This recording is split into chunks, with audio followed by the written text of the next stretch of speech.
Due to possible harmful extremist content, parental discretion is advised.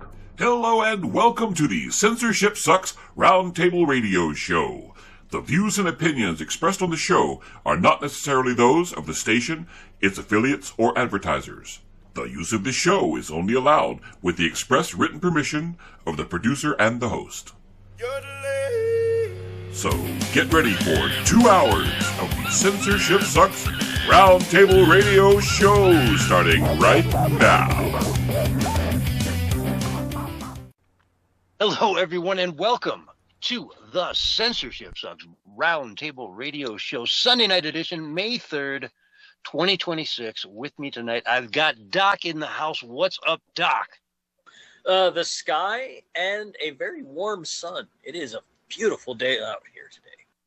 Excellent. Good to hear it. Yeah, it's starting to warm up over here, too. As some listeners may know, I've recently moved a little north, and it was chilly when I arrived, but it's starting to warm back up again, and looking forward to a beautiful, beautiful, beautiful summer up here in the mountains.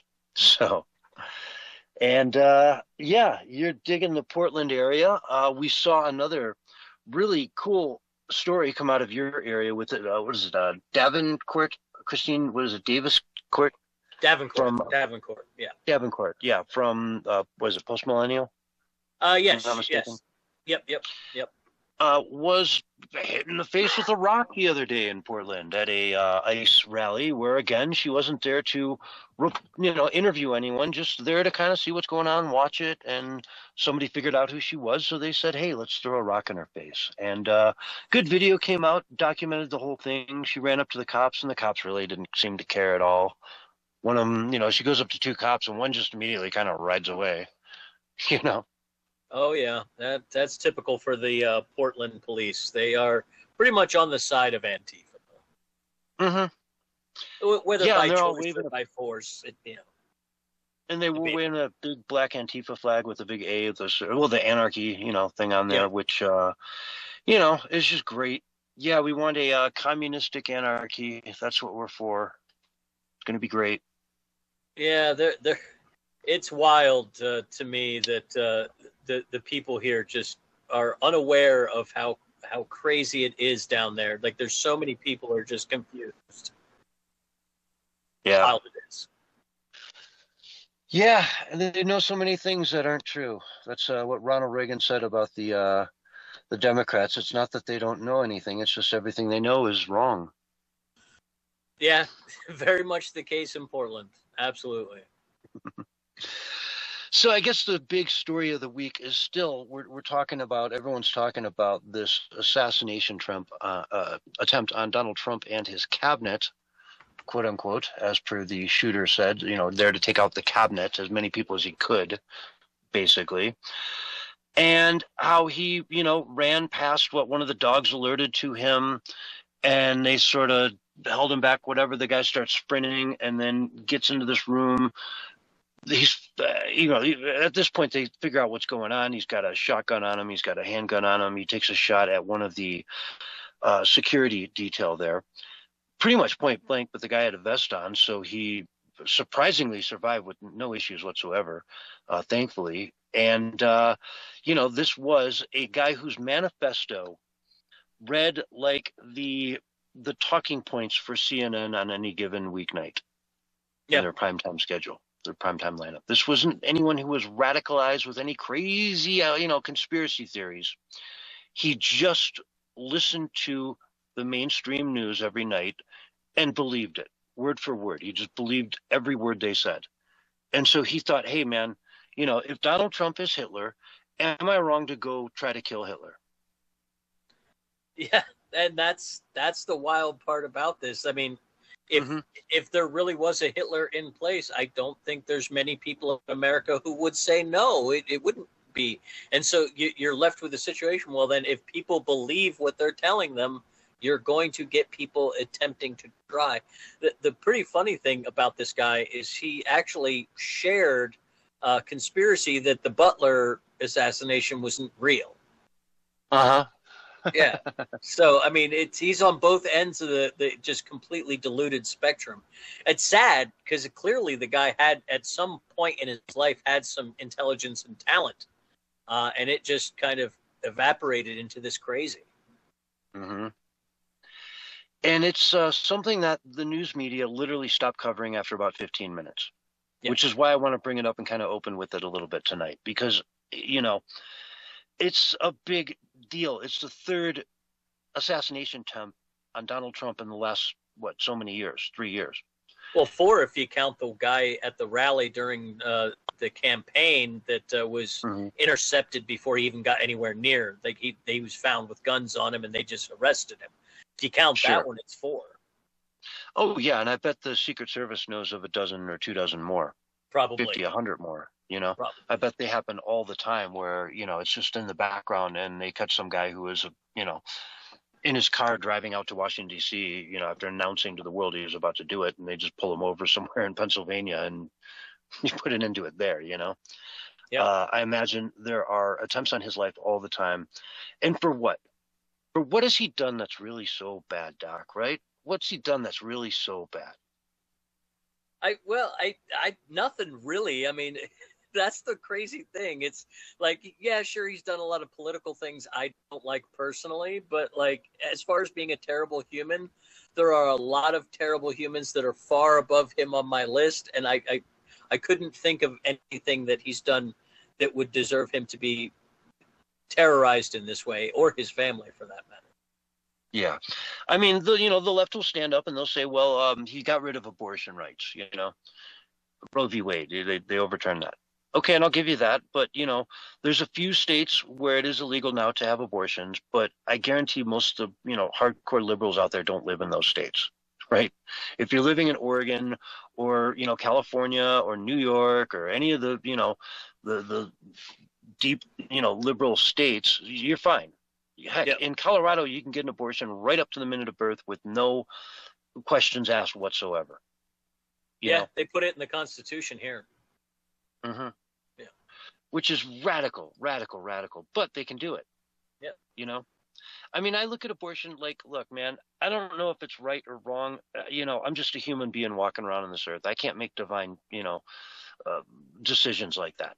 Those are way over my pay grade as a human being. But I know, there's two ways to look at it. It's either perfectly fine because it's a solid clumps, or it's a life. And if it's a life, then it's murder. And so I tend to think let's try to err on the side of caution there and not commit murder if we don't have to. Yeah. That makes sense.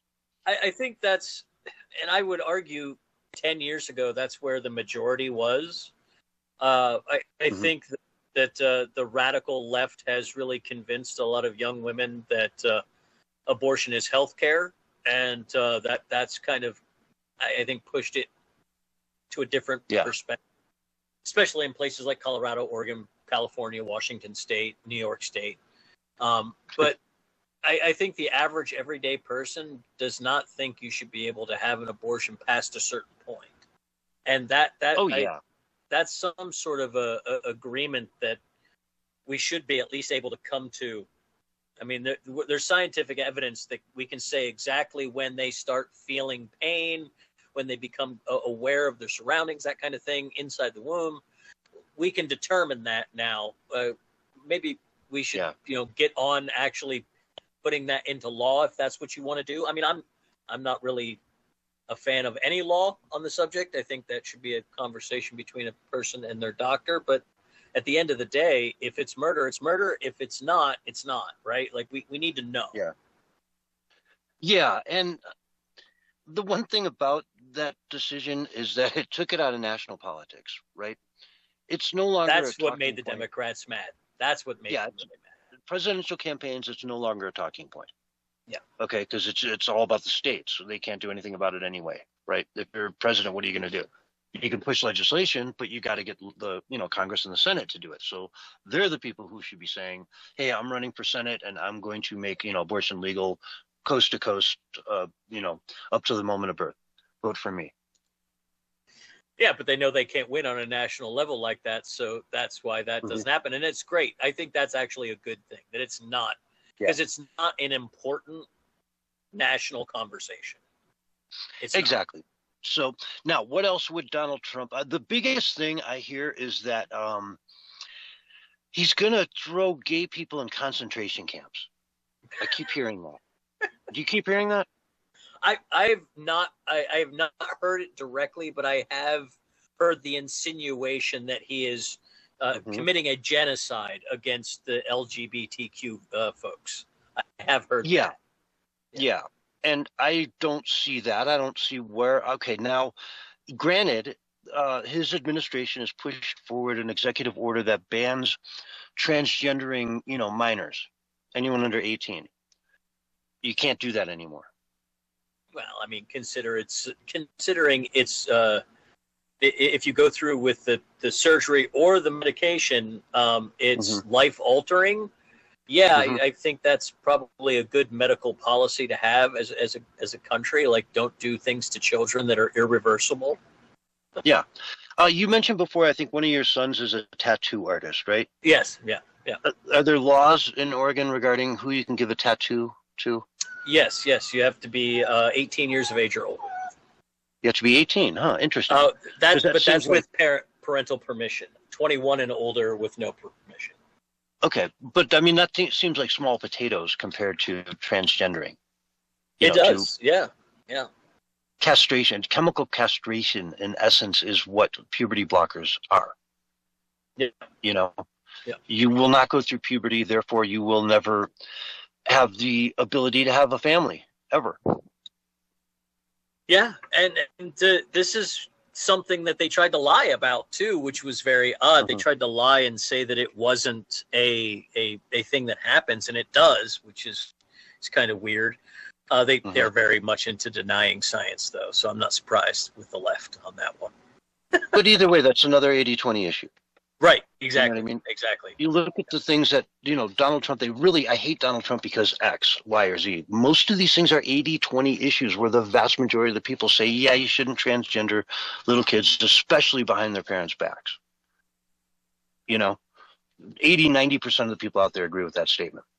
But, the people that are saying, hey, throw everyone in concentration camps, well, they're going off these 80-20 issues and extrapolating somehow that you can't transgender little kids anymore to they're going to throw everyone into, concentration camps. It's absolutely insane. But, there you go. I'm trying to think, in other words, what are the things that Donald Trump has actually done that they can say, I hate him for?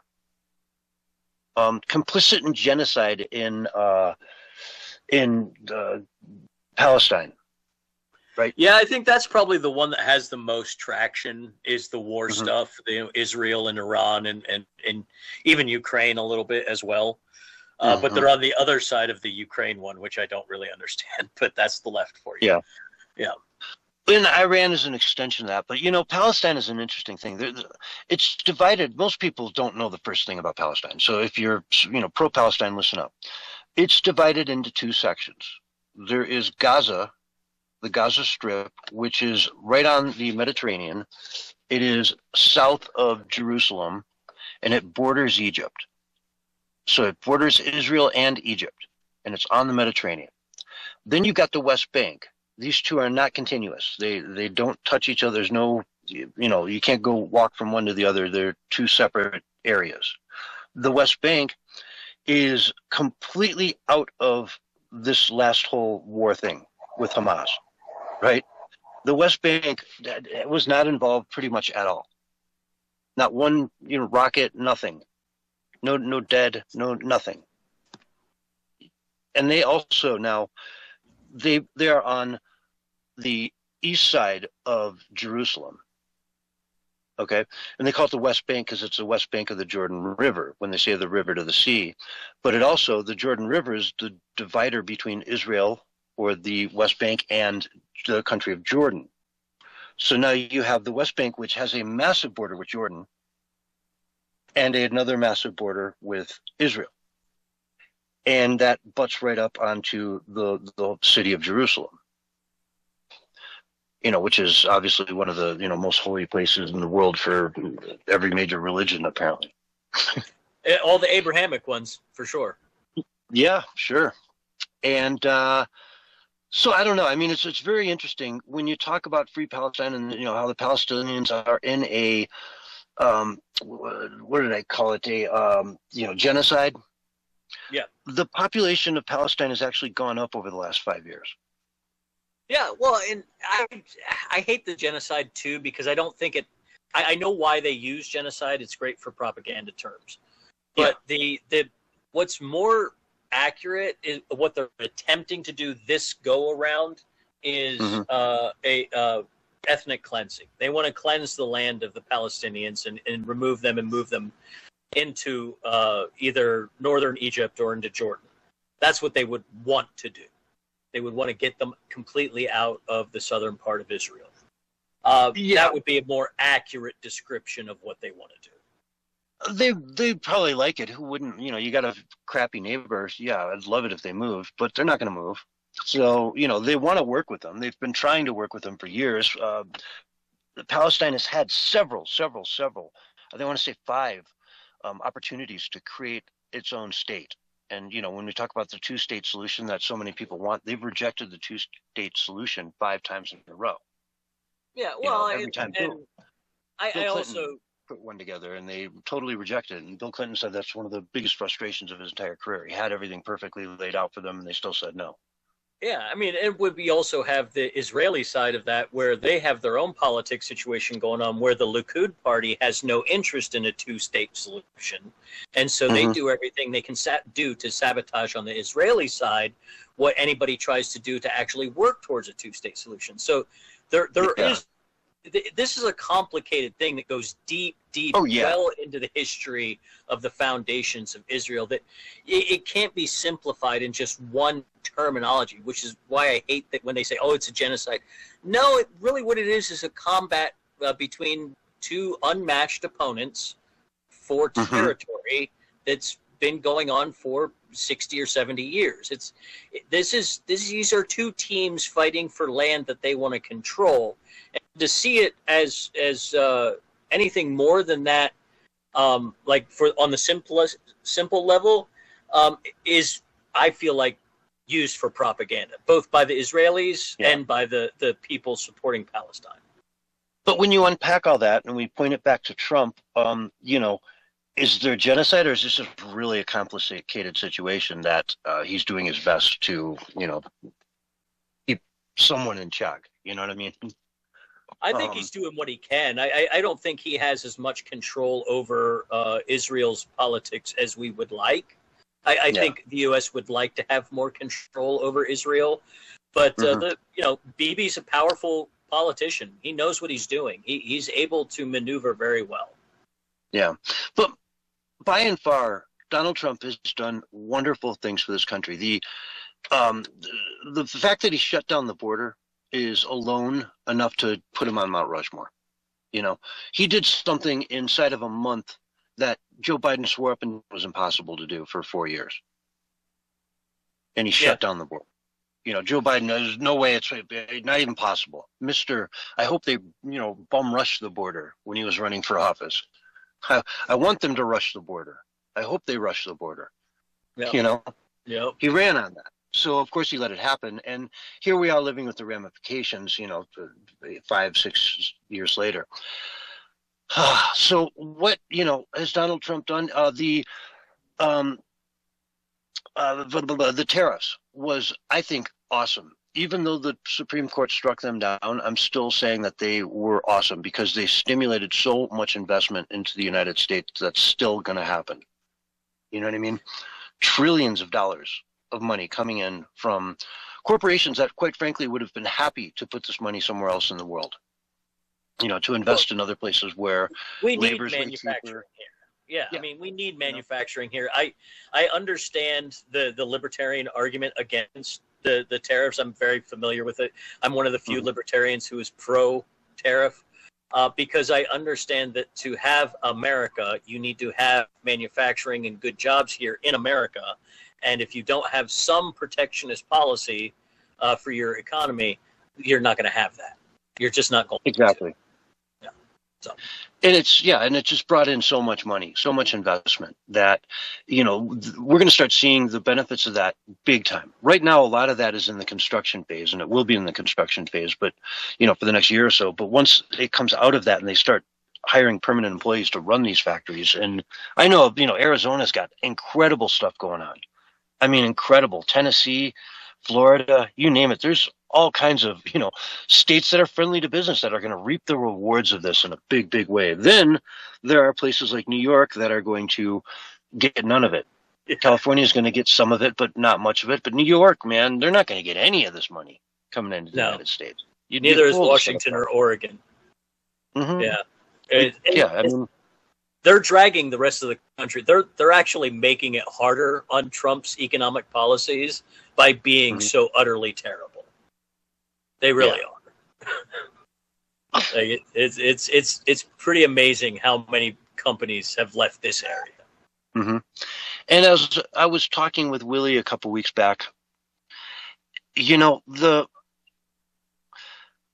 what Donald Trump is doing on a global scale with, when you look at Venezuela, Iran, Cuba, and a bunch of other places, he's lining everything up in such a way that if he pulls it all off, if this guy actually accomplishes his entire 4D chess plan, the world's going to be a completely different place. We're not going to have these, Iranian factions that are out there running around like the Houthis, like Hamas, what are the ones in Yemen? Again, these radical Islamic fundamentalist groups that Iran and the Shiite religious leaders there pay to go around these different countries and just cause and stir up wars. That all goes away. Peace will look a whole lot different suddenly. And Dubai, the UAE, even Qatar to some degree, want to see this happen. They're sick of it. They just watched Iran bomb all of their countries. All of them. Turkey, Saudi Arabia, everybody. Who didn't they bomb in this most recent round? Everyone that thought that, hey, it's not going to go anywhere. No way Saudi Arabia will get involved. No way, UAE will get involved. Suddenly, boom, they're bombing the crap out of Dubai. And yeah, they're going to get involved. It's pretty interesting. So I think, if all of this stuff comes together and his 4D chess plan works out, he's talking about Cuba next, as it's going to happen. We're about to see Cuba come into the free world. Like in the next couple of weeks, they're ready. They're ready to sign the papers because they've been, getting so much pain recently from the embargoes that are happening. So if all this happens and it comes together and suddenly, we've got friendly type governments in most of these, forget Iran, they're kind of a lost cause, but at least we put them in check where they're not funding these groups around the world and starting these little micro wars everywhere. Man, it'll be the biggest success ever as far as making the world tangibly better. When you look out every day and you read the newspaper and you look out at the world, it'll be a better place if it all comes together. I don't know. What do you think, Doc? Well, I'm going to be a little contrarian. I don't think that we will see the things that you're talking about. I think are 10 years down the line. I think Trump will probably be passed away by the time they actually come to fruition. That's because I think there are counter forces, especially with China and Russia, who want to have their own force in those regions. They want to have their own deals. They want to do their own thing. Now, one thing I think that you are correct on, I think that we will see a turning down of Islamic terrorism from that region. We're probably going to see a increase in Europe, unfortunately.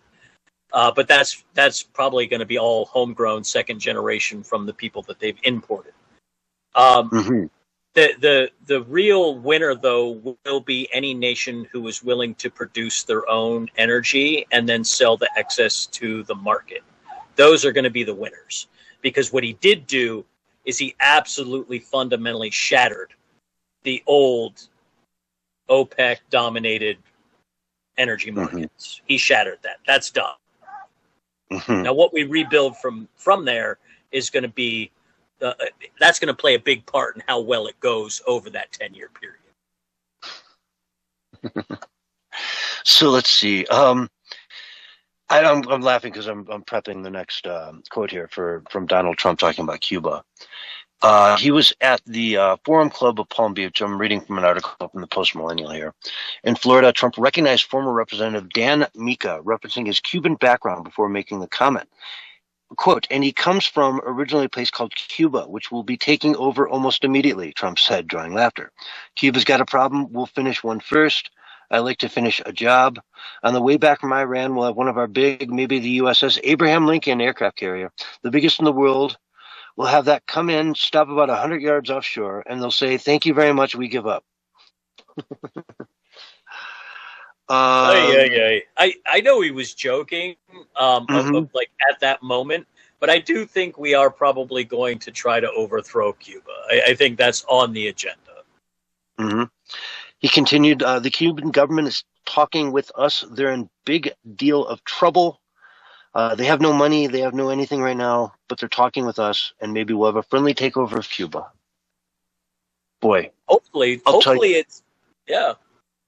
If Cuba drops the shackles of communism and comes back to the light of freedom and declares, puts together a Bill of Rights for their people and a constitution that is, adequate and whatnot, and instills a decent government and allows foreign investment, it will be the biggest mecca for investment from Miami and the South, from you name it. There will be money pouring into Cuba like they've never even dreamed of. It will be amazing. I will take a vacation in Cuba.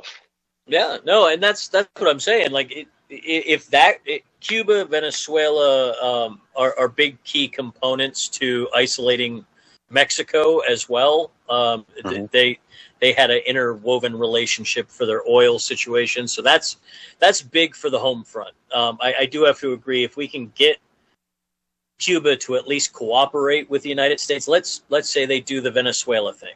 Right, like we don't get them to overthrow their communism necessarily, but it's you're going to work with us now. You're not going to work with China.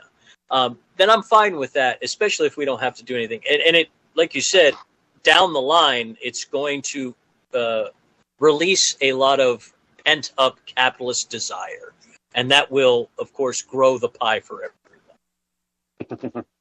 I'll tell you, man.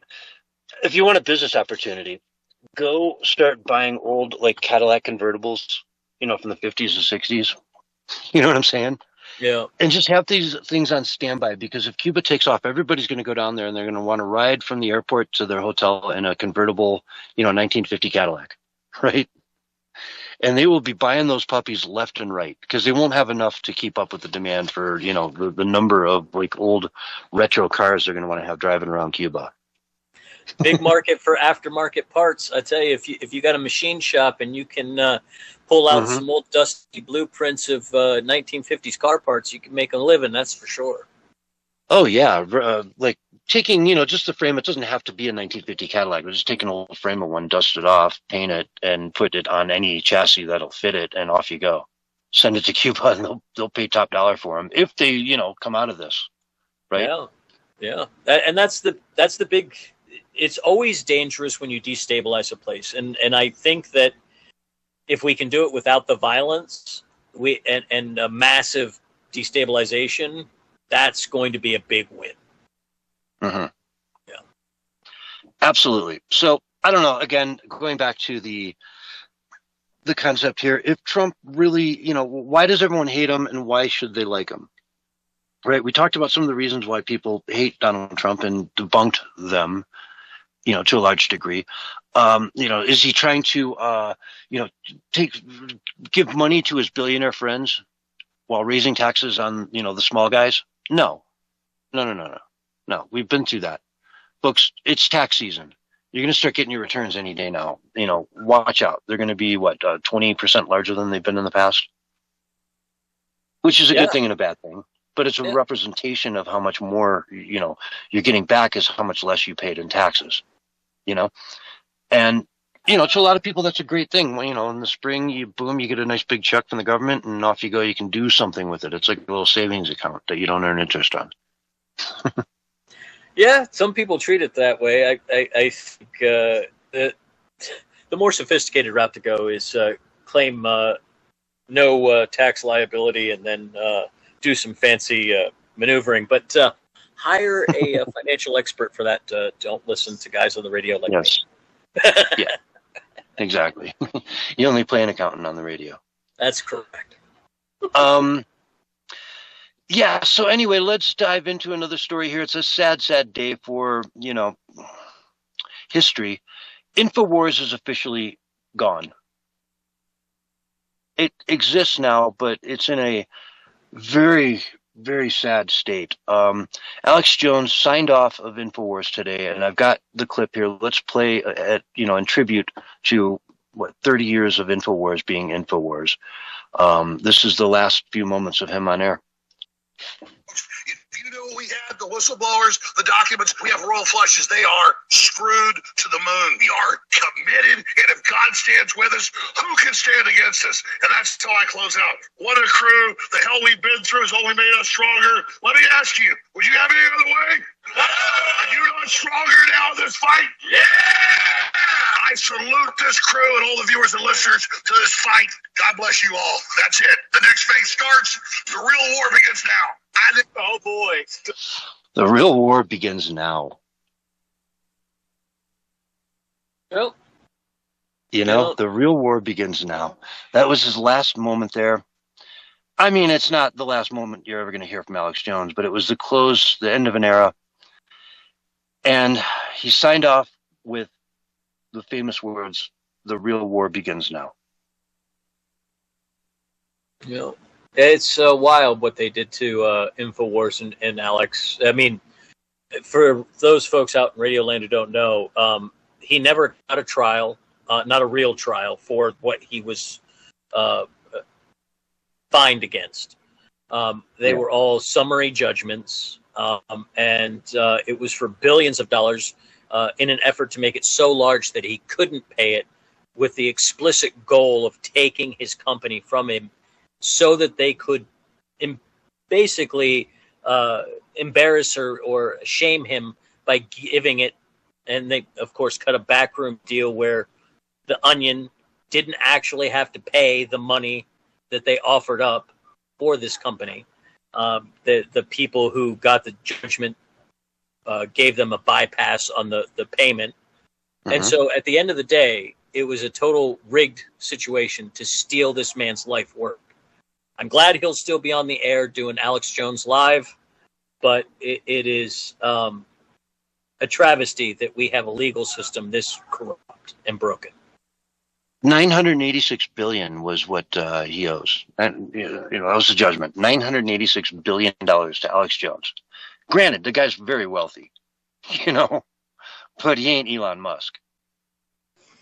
Elon Musk couldn't pay that off. I mean, his money's all in his businesses, right? Like, it's wild to me that they did this to a man who built this from the ground up.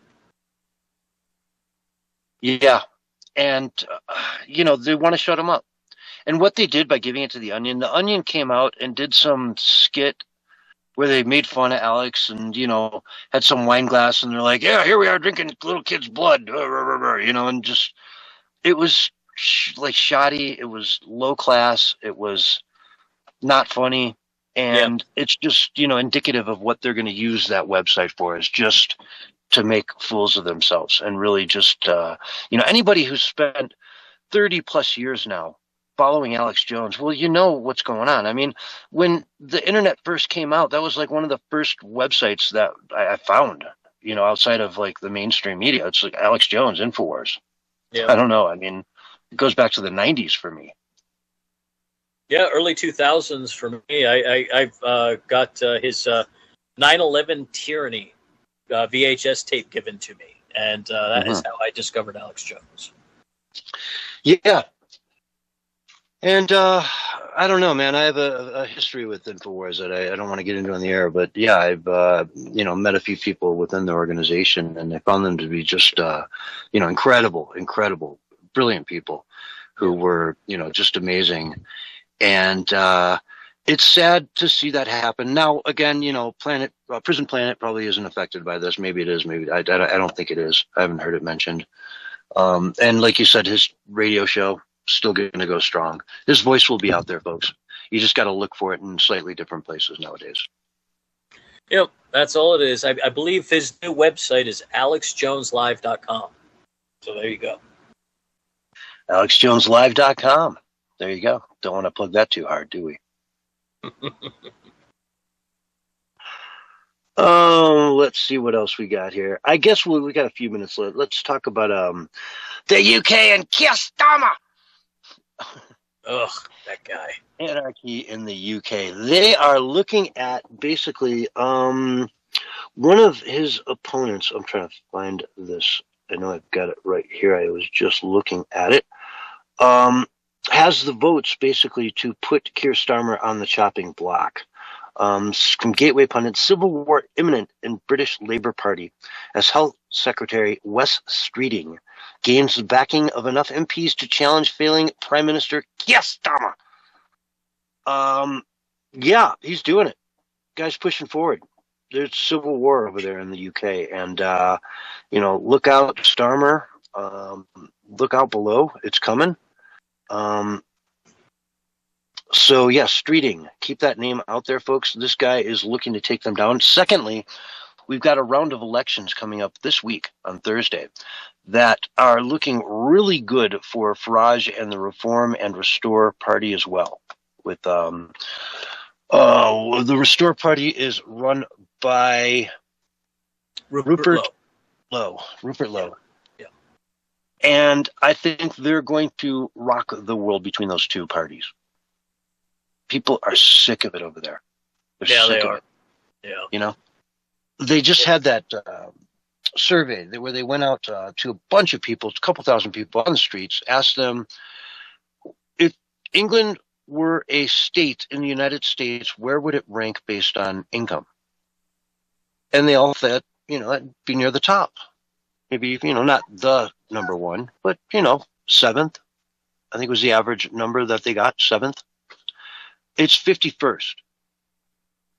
It's behind Mississippi and Arkansas and Alabama. It's 51st. If the UK, if England were a 51st state tomorrow, they would be the poorest state in the Union. And it's opening up a lot of eyes over there. They're paying crazy amounts of money for homes. Jobs are harder to come by, Yeah, it's rough over there. And they're just getting overwhelmed. Yeah. It's too much. I don't understand. I don't understand how the British people let it get this far. I just don't understand it. I'm glad there are people waking up to it and being really their eyes open it. But we're talking about, just 125 years ago, 130 years ago, one of the most powerful nations in the world. And now it is a shell of its former self, barely able to keep its lights on. It's a tragedy that can only happen when it's you allow pure negligence to run your country. Yeah. And, we say the UK people, well, they voted against it time and time and time again. Yeah. Right? But they've been ignored time and time again. In 2016, they voted for Brexit, just before Donald Trump went office, and they got nothing. They left the UK, they left the EU because it was so totalitarian. They wanted nothing to do with it, and then the UK government came down on them way harder than the EU ever would have. Yeah. And so, what did they get for voting for Brexit? They got nothing. They got thrown in the history bin. And I think it comes right from the top. They've got a royal family over there. They've got a king, and they had a queen before him. And I think it just came from on high. This is what the royal family wanted, so this is what the royal family gets. They don't care what the people vote for. So reform, restore, whatever it is, I don't think they can really do what they promise they're going to do, because King Charles will just say, mate, you can't do that. It's possible. Their deep state is as strong as ever. I mean, they have certainly weaponized the use of technology to maintain that stronghold on their people. But I think that the English Isles are set for a big change. I do. I think in the next 20, maybe 25 years, there may be a new bloodline on the throne. Ah, wow, that's an interesting thought. And I wonder, we talk about the throne. He just came through D.C. and met with Trump this week, and I would love to have been a fly on the wall during some of those conversations. I bet Trump let him have it. But on that note, folks, we've got to take a break. This is the Censorship Sucks Roundtable Radio Show. We'll be right back after these messages. All right, we're on radio break. Excellent. Oh, yeah. I wonder if their Labor's trying to get rid of Starmer because he's such a great tool for restore and for reform to use. I wonder if that's why they're getting rid of him.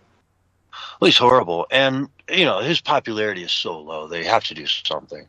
Yeah, he's horrendous. Yeah, he's probably the worst prime minister in Europe at this point. Like, nobody thinks he can do the job. Everybody thinks he's a complete retard. It's pretty bad. He looks like a deer in the headlights every time he really does. He looks terrified. Yeah. I mean, that guy, he's horrified. Right? Like you say, the minute he wakes up to the minute he goes to bed, it's just one big, bright, scare scene. Yeah. Oh, did you hear about his Red Boy situation? His the Ukrainian male prostitutes that set his car on fire multiple times? No. Yeah, there's a court case. Those guys are, I don't know. I haven't heard if anything's come out of the court cases yet, but they're up for their trials. So we'll see what happens, because all three of them got arrested. But apparently these Ukrainian male prostitutes were like trying to firebomb the prime minister's place and his car. Trouble in paradise? Maybe.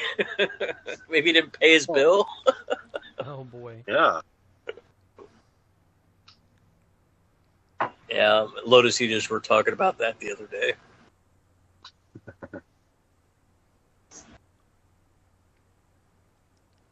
I can't say that things are much better for some parts of our government, though. I mean, our Congress is a joke.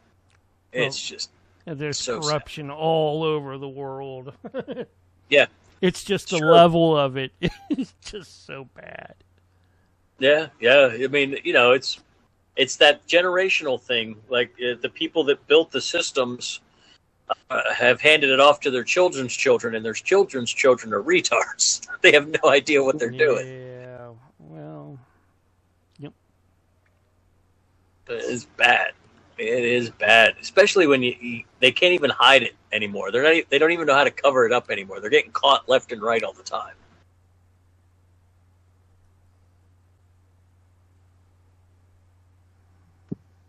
At least JFK knew how to keep that stuff on the quiet.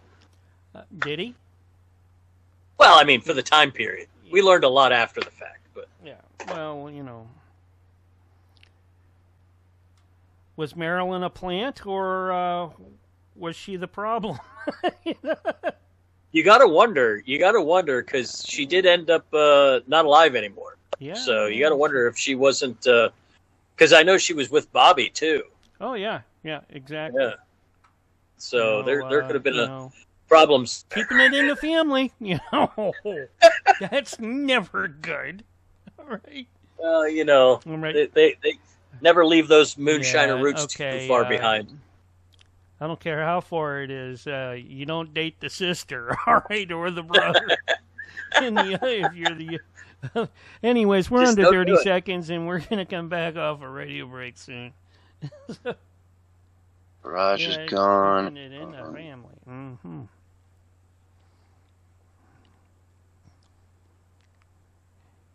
Anyways, here comes your countdown. 5, 4, 3, 2, 1, and you're live right now.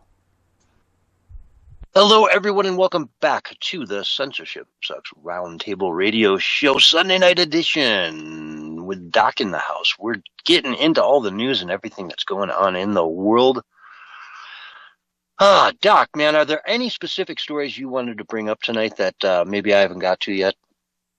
Well, I know that Tucker caused quite a controversy the other day with his interview.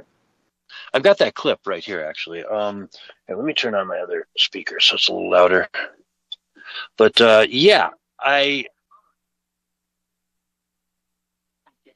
let me just switch speakers here so it's a little louder. Here we go.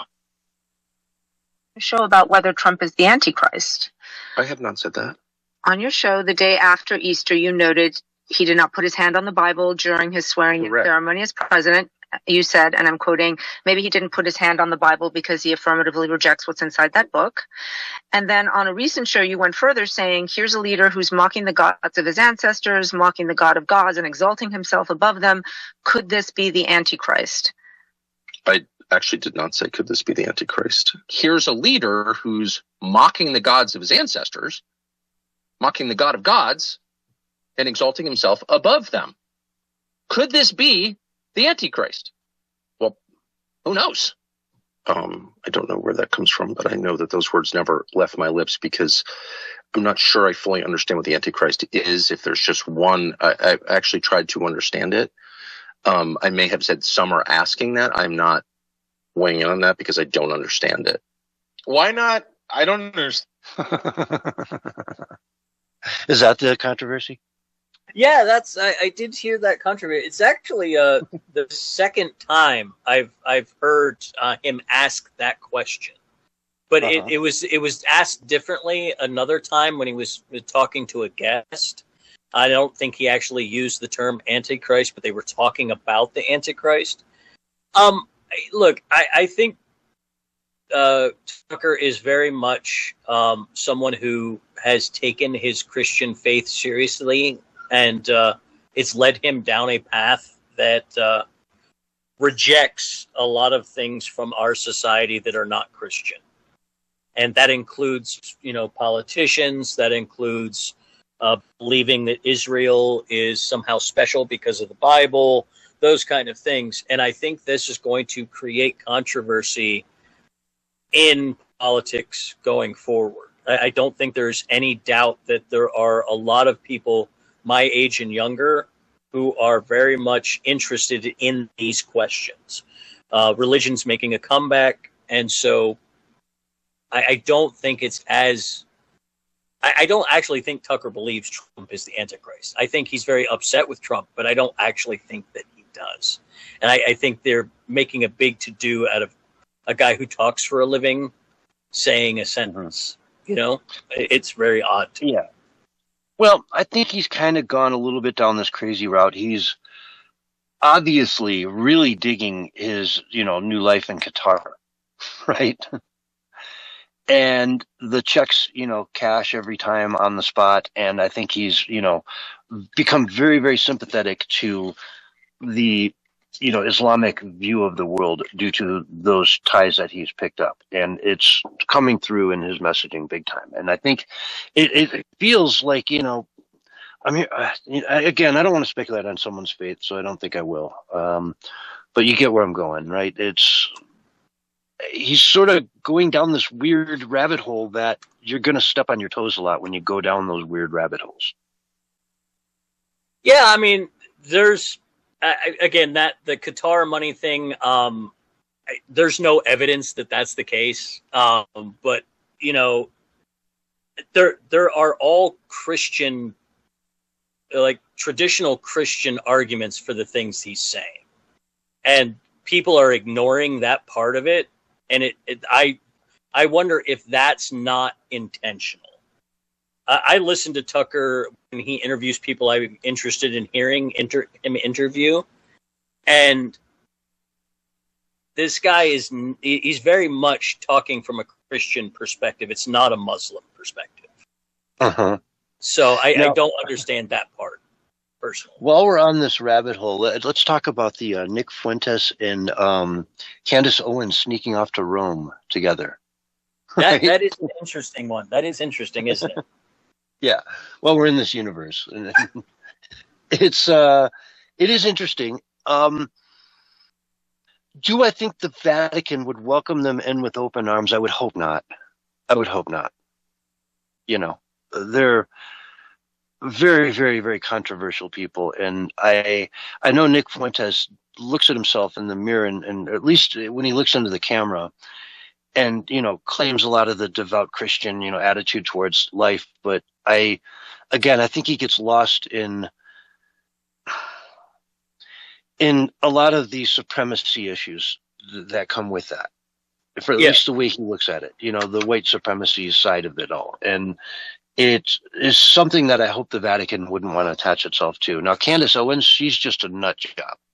The way she's treated Erica Kirk is beyond anything I've ever imagined a human is capable of. Yeah. Nick, I think he's just a confused young man, personally. I think he was treated very poorly by people who claimed to be conservatives who weren't. And I think that's led him down a dark path. But the Candace Owens thing, she's a nut job. Yeah, I think she's a power-hungry, self-motivated, evil person. And I always have. This I've never had a good feeling about Candace. So I have to agree there. Yeah. Now, is there someone low level inside the Vatican that maybe wanted to talk to them about something? Possibly. But I highly doubt it's the Pope, or anyone high up like that. Yeah, I doubt it. I think this probably has to do with the anti-war messaging coming out of the Vatican. I would imagine it's something along those lines. We'll see, or we won't. Who knows? Maybe they're just off. Maybe they just went on vacation together because they're buddies. Yeah. I don't know. Yeah, and they're making love under the bright sun in the Mediterranean, the Amalfi Coast. Well, you do know that Candy's husband, anyway, they say he bats for the other team. Oh, yeah. Isn't he some royal in England or something? He's a lord. Yeah, he's a lord. Oh, Lord. Yeah. Oh, Lord. So, anyway, let's go to the next, the third brightest person in the room. Here's Ilhan Omar. The last time the Alien Enemies Act was invoked, it was used to detain and deport German, Japanese, Italian immigrants during World War XI.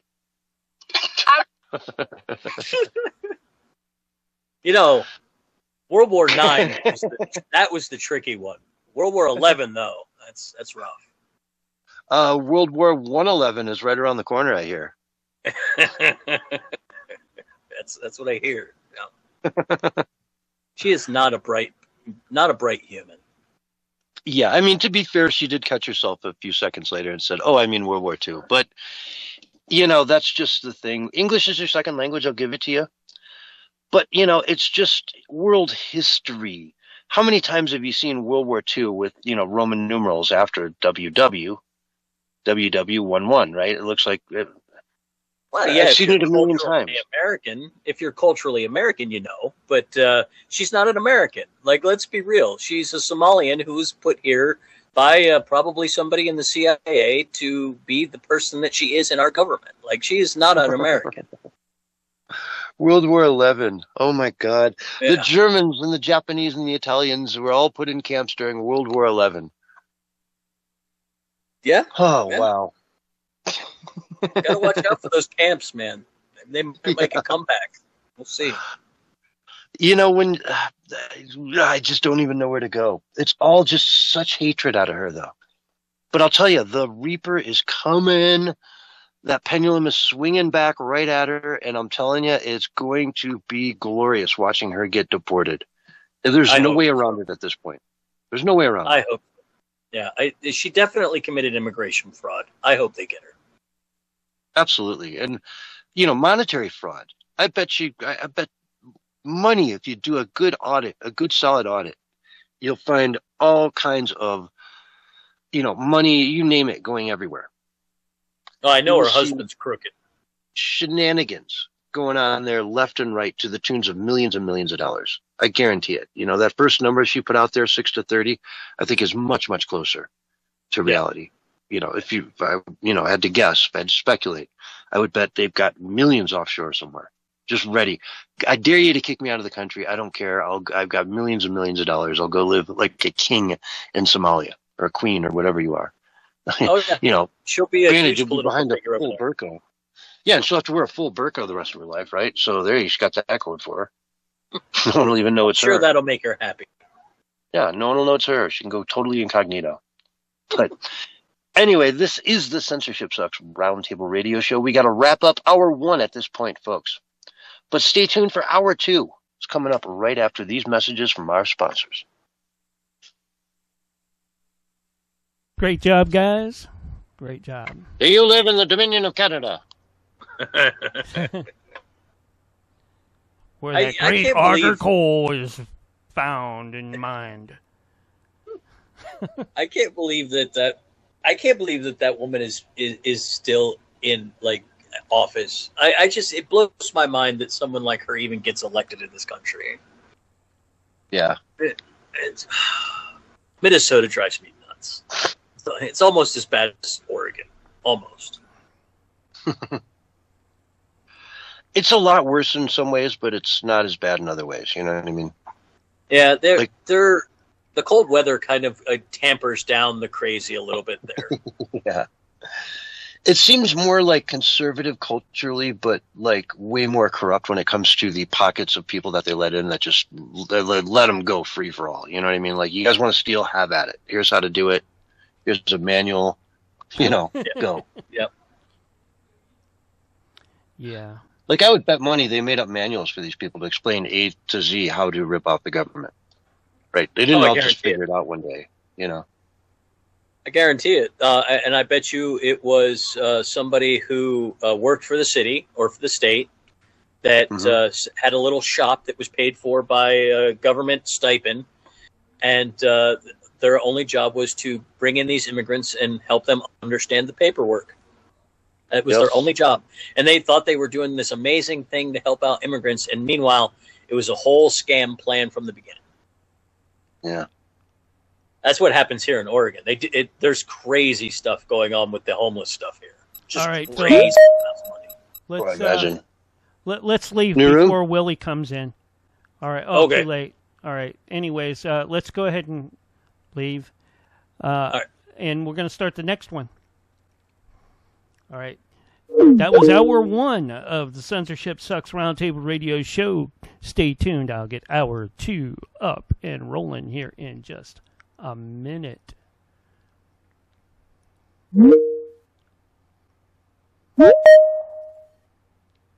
Coming in is the Doc. Yes. There he is, the Doc. Get John. That Willie guy. That Willie guy. That Willie guy. Willie guy. Look out. Look out, folks. We got Willie guy coming in here. Uh-oh. Troublemaker. He's in the lobby. That Willie guy. I don't know what he's doing in the lobby. What are you doing all muffled up? Sound like you got a cold or something, or your hand over the microphone. Ooh. You. Yeah. You. Oh. You, Willie. Yeah, I probably had my hand over the microphone for like 2 seconds. There you're back. Yeah, that's what it was. Yeah, I'm fine. Willie wasn't even talking, man. What are you talking about? That's what it was about. Okay, now I was hearing you over the CB. Yeah. Yeah. I didn't have the squelch turned down enough, I guess. Hey, man, I wasn't even talking, man. Didn't even say a word. Sure. Monkey see, monkey do. Hey, y'all are. Come on. Doing good, Willie. How about you? Yeah, I got questions. Oh no. Uh-oh. Watch your wallets, folks. I got things I want to know. Don't we all? Don't we all? I definitely have questions myself. Hey. Hey, man, we went down there and bought one of the electric ones, John got. Oh, you did? Oh, they're not as good as the manual ones. It works They're pretty way good, more man. money. Yeah, Yeah, they're more money and they're not as good. But yeah, good for you. Yeah, it works pretty good, man. It works. The one you had before looked like a stapler, right? Oh yeah, we had all kind of different kinds, man, that we tried. They just everything was like loose and everything, and didn't do right. Mm-hmm. Okay, well, as long as it works for you, man, then I'm happy for you. That's good. Save a lot of fuck. Got everybody wonder what we talking about. I just assumed a weed whacker, but you know.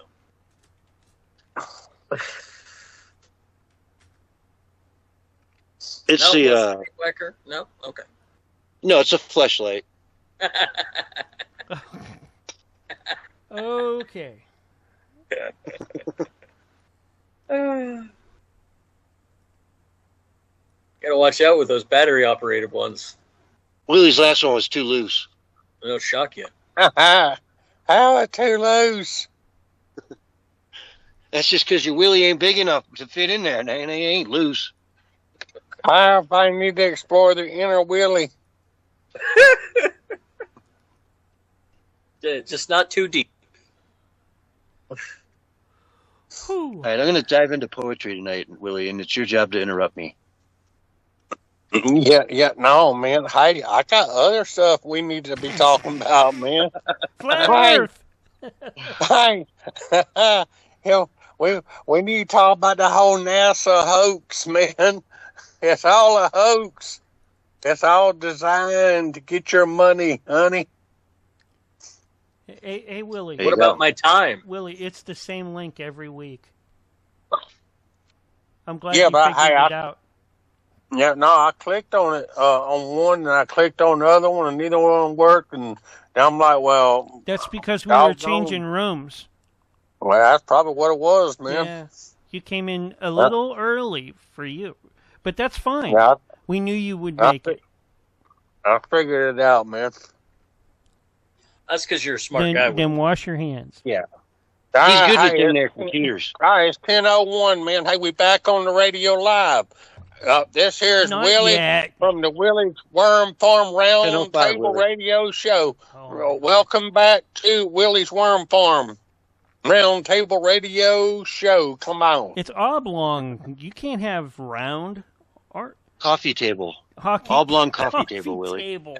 Yes. One of the ones that hits you in the shins every time you walk by. Oh man, the octagon ones, man. Ow. It's oblong and it's all glass. Oh, yeah, and then they cut you? We got electric wire spool table. There you go. Shocking. So have you figured out how to deal with your cicada problem now, Willie? Right. Yeah, man, we eat them. We shovel them up with a snow shovel, man, and we grind them up in the in the what you call the shredder thing. Yeah. Yeah, man. You're not mixing it in there with the cricket flour stuff, are you? Yeah, eat more bugs. Hey, I got shirts, man. Hey, y'all go to my website and y'all can ask for these shirts that say "Eat More Bugs," man. At WillieLeeV@gmail.com, man. Hey, you can buy these shirts, man. Hey, I sell these shirts. They $43.92, man. It says "Eat More Bugs" at Willie's Worm Farm. Willie out here trying to keep the penny alive all by himself. Yeah. Yeah. Well, hey, man. I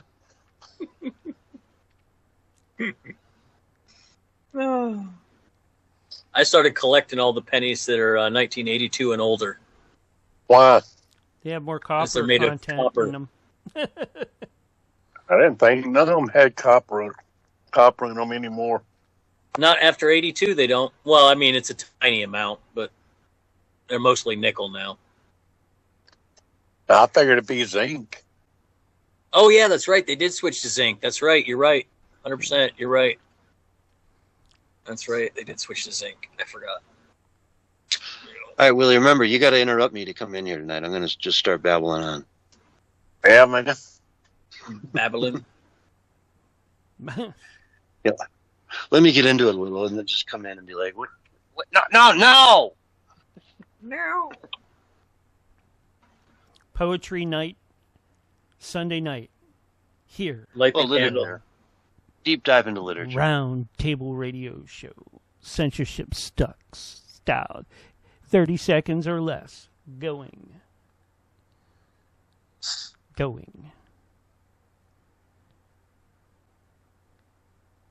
10, 9, 8, 4, 5, 9. Niner. Look out, cats, dogs, and kids. Here comes your countdown. 5, 4, 3, 2, 1. And you're live and on the radio side for the second hour right now. Hello, everyone out there in Radio Land, and welcome to Hour 2 of the Censorship Sucks Roundtable Radio Show. And let it never be said that I don't listen to you guys, because I hear you loud and clear. You wanted to do something in the second hour that would bring the intellectual levels up in the room. So we're going to do a deep dive now into some literature. Charles Dickens, A Tale of Two Cities. So let's just dive right in. It was the best of times. It was the worst of times. It was the age of wisdom. It was the age of foolishness. It was the epic of belief. It was the epic of incredulity. It was a season of light. It was a season of darkness. It was a spring of hope. It was a winter of despair. We had everything before. Hey, man. Oh, God. What's going on, Willie? We're all going direct to heaven. I'm listening. Going the other way. Speaking of, Willie, all right, Mr. Producer, I thought we changed the password for this room. Hey, I can't help it. His monkeys can hack faster than I can change the code. Yeah. Okay, all right. I guess we got Willie. All right, forget the intellectual stuff. Let's listen to Willie. Go ahead, Willie. Y'all been hacked. Now, hold on. Now, did I actually used the password from your crypto? So I don't know. See, you can get in now, Willie. So go get your money and go. Yeah, man. Hey, look at him. Hey, I heard you reading poetry, man. Hey, that's Charles Dickens, A Tale of Two Cities. It's one of the most famous books, in history. It captures the essence of what's happening in America right now, which is why we're going to do a deep dive on it. I read some poetry, man. Hey, I read some poetry. Baby. Go ahead. Hey, it was by Charles Dickens. It was called The Tale of Two Boobies. Who doesn't like boobies? You got culture, man. I'm trying to class up the place, Willie. I'm just trying to class up the place. That's all. And he's trying to class it down.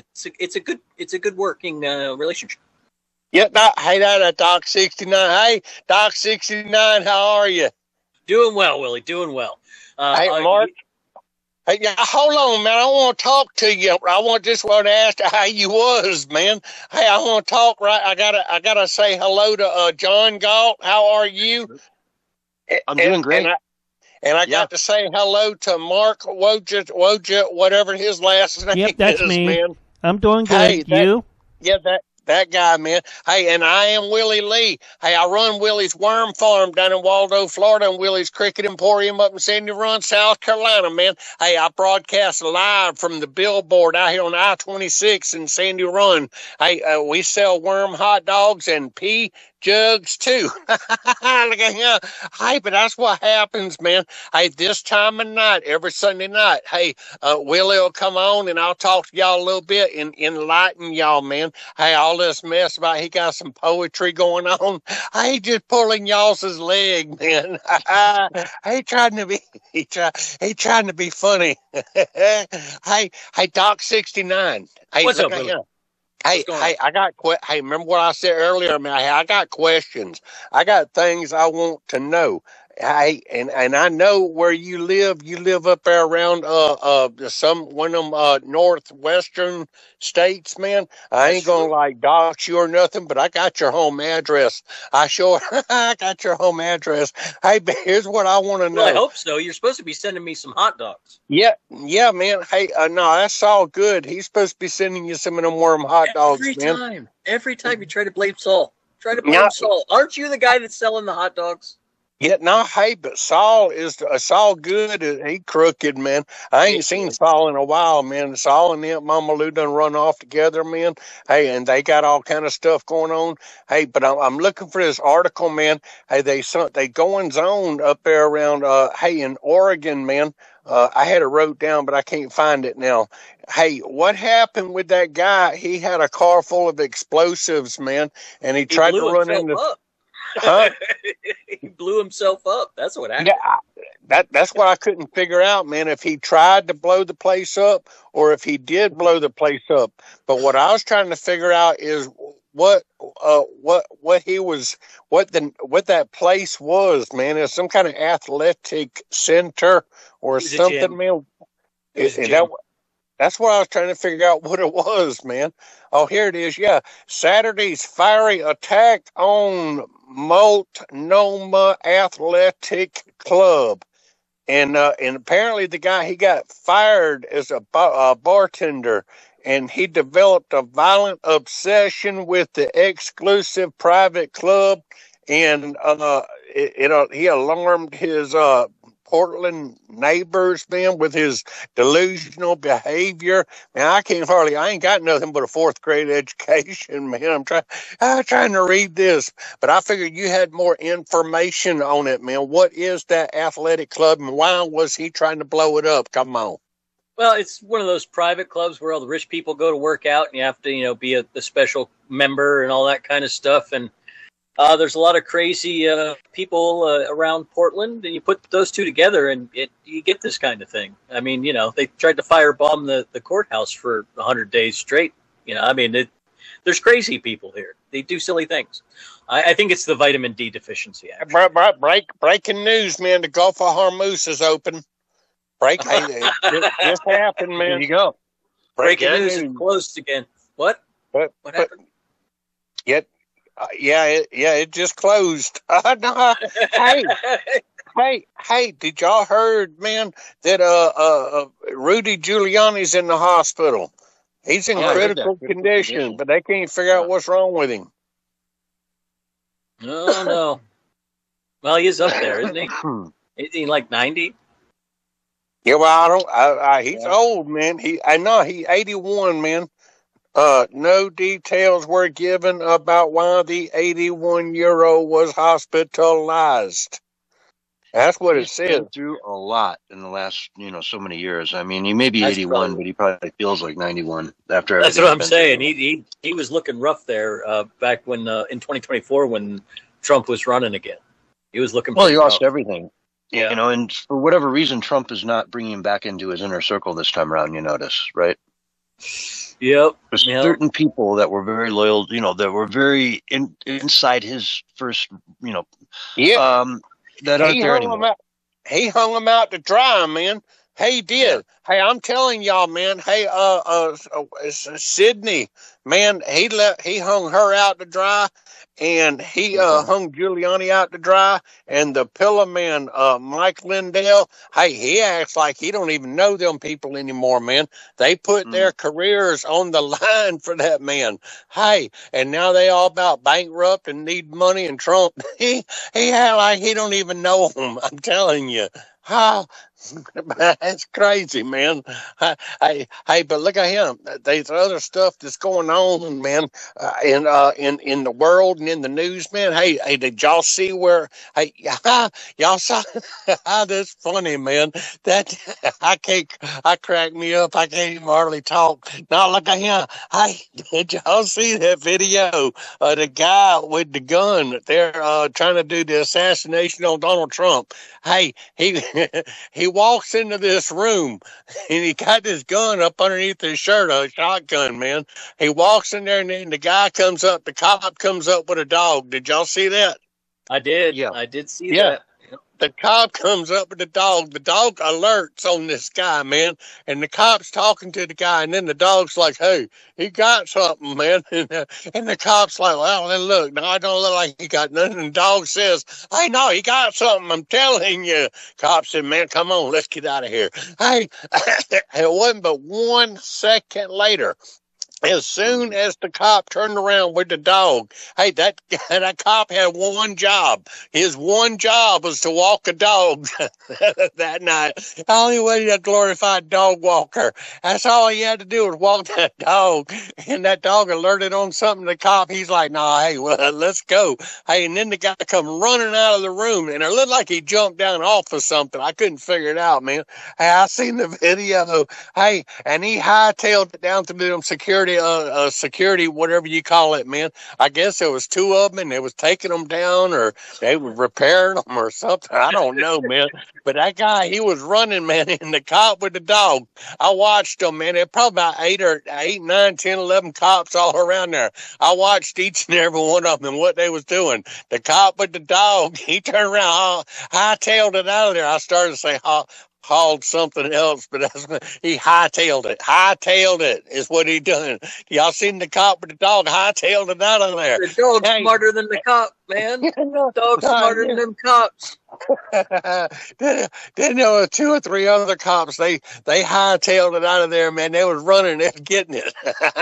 Hey, they run into the room where the man come out of, and then they closed the door, and then the cop opened the door and was peeking. He was peeking out. I'm sitting there thinking to myself, hey, the cops had one job, security. Hey, they failed miserably, man.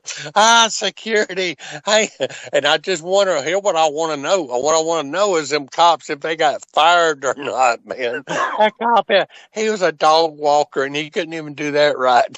Come on. I think he should be demoted back to actual dog walker, and not take his badge away. Give him a wooden gun like they did Will Ferrell in that movie. Yeah, that's the despot.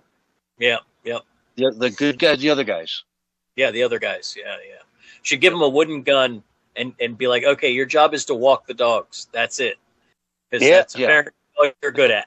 You can't really signal to you because you're too dumb to recognize that, hey, the dog was telling you the guy had a gun. Yeah, man. That's what I'm talking about. It's wild. It's wild. Yeah, it is. You can't make it up, man. First off, they come out with some blurry video where you couldn't make nothing out. Then all of a sudden it's real crisp and real sharp. And people says, oh, that's AI. But I'm like, man, if it was AI, they could have made them cops look better than what they did instead of running away from the shots. And the dog tailed it out of there too with his handler, man. I wonder if that cop still got a job, man. Hey, my granddaddy done that. My granddaddy, hey, he was back in the big war. Hey, he was in World War 11, and he was a dog handler in World War 11, and the dog was trained to sniff out explosives, man. That's a dangerous job. That's a dangerous one. Big time. Yeah. No. Hey, that was supposed to be funny about World War 11 because that's what Ilhan Omar said. World War 11. I mean, it's Ilhan Omar and you. I mean, we understood what it meant. We understood. Hey, this is other news, man. Hey, other news. Hey, I got it wrote down right here, man. A woman runs away from exploding wheelchair. And I looked at it, man. I'm like, an exploding wheelchair. I got to look at this. Did you try to take Aunt Mama Lou out again? Yeah. No, man. Hey, she Florida woman. Hey, nah, she was laying up in the bed, man. Hey, and she heard a clicking, a noise from her wheelchair. It was click, click, clickety, click, click, click, click, click. Hey, and then she's like, well, I wonder what that clicking is. And she went online and she started searching it online. And apparently, man, that is a known thing to happen, man, because what's going to happen next is the wheelchair is going to explode. Hey, so this here is yeah, what? With the battery in it that exploded? Yeah, man, something exploded, man. Hey, this here is a public service announcement. PSA. If you have a wheelchair and it starts clicking, take it outside or you get yourself outside. Because what happened, man, after searching online for answers, instead of ignoring the sounds, she immediately moved it outdoors where it exploded. Man, hey, it saved her Sure, house. she didn't work for the mafia. Yeah, Sure but she hey, didn't. I'm just I saying. don't. No, man, I'm just saying, man, they got the video and everything. Hey, it saved her house and her family from catastrophe. I can't say that word, man. Catastrophe. Yeah. Catastrophe. That's what it said. Catastrophe. There you go. There you go. You got it. Nailed That's it. a big word, Willie. Good for you. Yeah, man, I'm telling you, man. Hey, but hey, look at him, Doc 69. Hey, I have no money, Willie. No, hey, just $20, man. That's all I need. $19.99. Do you see how much gas costs? I am broke. Yeah, no, hey, I got a question, man. I went to the movies last night. Yeah, hey, how much is gas where you are right now? Oh, just under $5. Okay, yeah, hey. Yeah, no, hey, it's right around $3 here in the state of South Carolina, man. But it almost got $4 at one time. I'm telling you, man. Hey, our lovely president, he ain't doing a whole lot for our economy. I think we all got hoodwinked and bumfuzzled, man. Hey, we thought he was going to do stuff, and ain't nothing happening. I think it was 2 weeks ago, Willie. I told you that the price of gas would start going down again. You said, "Well, I'm going to hold you to that." Yeah, it ain't done it. It's $3 a gallon. That's pretty dang good. Yeah, I'm at man. a little over 4 a year. Yeah, no, it was. I can't even figure out. I think it was like $3.30 or something, man. But hey, it was $2.98 not too long back, man. Hey, but no, hey Doc, you're sidetracking me, man. Hey, Doc, This week, Secretary Duffy, if you want. Talks about, immediate relief as soon as the strait's open. And then I can play a clip from Trump saying the strait is now open. Operation Are the Freedom. gays open? That's the question. Are the gays going to be open? Hey, Iran don't care, man. Iran don't care about the blockade. Hey, I seen it. I seen what they was doing, man. Hey, they are taking their ships and they are hugging the coastline with Pakistan, and the United States can't stop them from doing it, man. They're not in international waters. All they got to do is hug. What? Ship. They don't have any ships. You're talking about their little mastercraft? No, he's talking about the oil ships. The oil boats. The oil tankers, man. Oil tankers. Pay attention, son. Pay attention. The oil tankers. Well, you said ships, not tankers. If you said tankers, I would have learned. It's English, Willie. You got to learn to use it. Yeah, hey, they hugging. Hey, man, you people out there in the radio don't want to hear what I got to say. I got to tell y'all something, man. Hey, this is what's happening. This was what's happening in the news, man. It was man. the best of times. It was the worst of times. It was the age of wisdom. It was the age of foolishness. It was the epic of belief. It was a tale of two boobies. You still here, Willie? It was the season of light. It was the season of darkness. Hey, they hugging the coastline and they taking all the oil down around India, and India is taking that stuff and shipping it on further down the ocean, man, and going all around the world. Hey, this mess that old Donald Trump and his egg-Seth dude is doing ain't doing a thing in the world but just alienating the folks, man. He alienating them. Hey, did y'all see? Well, they are going to announce aliens here pretty soon, so I mean that makes sense. Yeah, hey, that's funny. No, not really, though. Hey, I got to talk to you, though. Hey, I got to talk to you. Hey, listen to me, man. Hey, Hobby Duro. Hey, we talked about this Hobby Duro before. Hey, everybody out there in Radio Land, y'all look it up, man, before John Galt starts interrupting me again. Hey. We got to go to break here in a minute. Go ahead, though. See there, y'all seen what he's done, right? Hey, y'all need to write.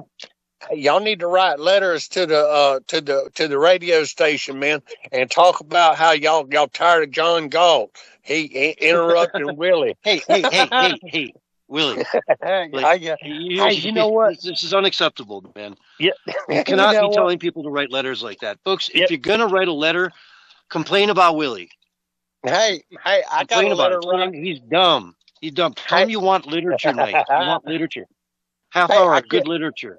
Hey, I get 20 or 30 letters a week, man. Hey, this was ain't the no best lie. of times. It was Hey, the I worst got of one. times. Collection letters don't count. Collection Hey, letters do not count. Hey, Hobby I found that Duro, out the man. hard way. Hey, I ain't got but a couple seconds, man. I got to get this Hobby Duro thing out. Hey, y'all look it up. Hobby Duro. Hey, we talked about it before. This dude on TikTok, he does Hobby Duro, and he gets on this stick, and he pretends like he's riding a motorcycle. Hey, and that's what I'm going to do. He don't have a patent on his stick that he rides, pretending like he's on a motorcycle, and that's what I'm going to do. I'm going to patent this thing. Hey, and Doc 69 for $20, I can get a patent on a stick that looks like a motorcycle, and we can do our own Hobby Duro. Look at him. You got to have ideas. Folks, not Tell me, financial man. advice. Not financial No. advice. Do not invest in anything No. Willie brings up. I've Hey. yet to see him might turn a dis- red nickel on anything. Hey, Actually other sounds than like his it could crypto. go somewhere. Tell me more, Willie. Tell me more. This Yeah, sounds like hey, it could Well, go I somewhere. wish he could, but it's time to go to break. Folks, we've got to go to Willie, break. We'll be right back with more of the Censorship Sucks Roundtable Radio Show right after these messages. Flat Earth, man. Hey, we got to talk about Flat Earth. You got it in. You're nuts.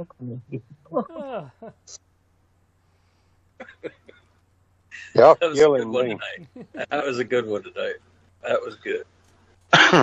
Yowza, man. A tale You're of crazy, two Willie. movies. Yeah, I told Kimberly, I said, man, I ain't got nothing for tonight. I ain't got nothing to talk about. Sure you do. Hey, y'all make it happen, man. Yeah, it's all you, Willie. It's all you. Woman runs away from exploding wheelchair. Oh, Wobbly wanted to know your source for that. And why that wheelchair would explode. He doesn't do sources. Oh, that's Yeah, I don't know. Googleize it, man. Google it. Yeah, all I did was took a screenshot of the main part, and I ain't got the link. Mm-hmm. Yeah, and if she could, and he wanted to know if she could walk, why did she have a wheelchair? That's a good point right there. I don't know how that happened, man. Or how did she move the wheelchair? You know, if she couldn't walk. Yeah, I don't know, needed man. The wheelchair. Was that her wheelchair, or was that? Let me see if I can find the article again, man. Yeah, was she in a home where the room is shared and it was someone else's, or?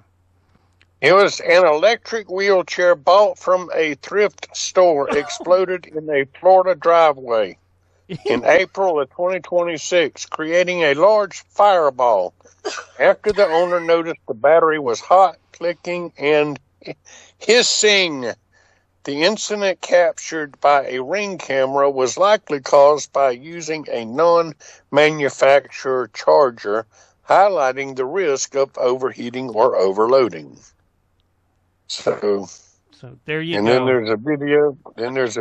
On YouTube that shows the wheelchair everything exploding. Everything on YouTube is true and correct, because we're there. Everything on the internet is true and correct, man. Yeah, because we're there. That's right. Exactly. Mm-hmm. The user noticed a clicking noise. She moved the wheelchair from inside of the home to the driveway. No injuries reported, but preventing lithium battery fires. Is your chair clicking, Willie? Better watch out. So either way, lithium. Interesting. Well, I mean, I guess it'd have to be, right? A lead acid battery's not going to do that. So if that really happened, did they have to have hazmat come out and put the fire out? So this is News 6, South Florida. Well, you didn't answer his question. Did the hazmat come out and put the fire out? Dude, I don't know. God, Willie, I don't know. You're always what do I giving us know? cliffhanger stuff. All I know is what I inquiring told you, minds man. want to know, Willie. We want to know. I did not get leave into a it. mark on the sidewalk. Matter of fact, I'm sorry I even said anything about it. Did it leave a mark on the driveway, Willie? Were they able to walk it off? Yeah. How much damage did it cause? Y'all seen? Hey, y'all seen? Were people injured? Y'all seen 30 seconds, by the way. Hey, that woman, that husband tells a woman, say, hey, Becky wants you to call her. Her husband died. And she's like, oh, my God, what did he die of? I don't know. All I know is Becky said to call her that her husband died. Oh, my God. Was he at home or was he at work? When I say flat Earth, you're live, all Becky, right? 5, yep. 4, later, guys. 3, Talk to y'all later. 2, Bye. 1. Flat Earth. Hello, everyone, and welcome back to hour 2 of the Censorship Sucks Roundtable Radio Show. And as Willie alluded to before, President Trump just announced what he's dubbed Project Freedom in the Strait of Hormuz, which is to help free up ships that belong to other countries of the world which have nothing to do with the blockade. Here's what he had to say. I'm reading, of course, from therightscoop.com, therightscoop.com. Countries from all over the world, almost all of which are not involved in the Middle East dispute, going on so visibly and violently for all to see, have asked the United States if we could help free up the ships which are locked up in the Strait of Hormuz on something which they have absolutely nothing to do with. They are merely neutral, innocent bystanders. For the good of Iran, the Middle East, and the United States, we have told these countries will guide their ships safely out of these restricted waterways, so that they can freely and ably get on with their business. Again, these are ships from areas of the world that are not in any way involved, which is currently taking place in the Middle East. I have representatives to inform them that we will use the best efforts to get their ships and crews safely out of the strait in all cases. That said, they will not be returning until the area becomes safe for navigation and everything else. The process, and this is a tweet, by the way, so he's almost like he's talking.